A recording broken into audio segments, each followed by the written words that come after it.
Selamünaleyküm değerli kardeşler. Bugün Anadolu'dan meclise, meclisten Gazze'ye, Gazze'ye insani koridor temasıyla Gazze'de devam eden soykırımın 670. gününde tüm Türkiye'den sivil toplum kuruluşlarıyla Ankara'da buluşacağız ve buradan meclise bir yürüyüş gerçekleştireceğiz inşallah.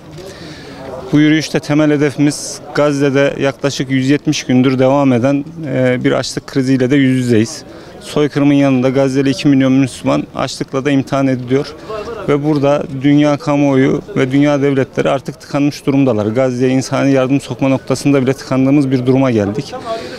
Biz burada Türkiye'den tüm insanlar olarak milletin iradesinin tecelli ettiği mekanlardan biri olan Türkiye Büyük Millet Meclisi'nde partisi fark etmeksizin 600 milletvekiline bir çağrıda bulunacağız ve Gazze'ye insani yardım için İnsanlık İttifakı'nda bir araya gelmelerini ve adım atmalarını talep edeceğiz. Bu taleple bugün on binlerce insanla burada Ankara'da bir yürüyüş gerçekleştireceğiz inşallah.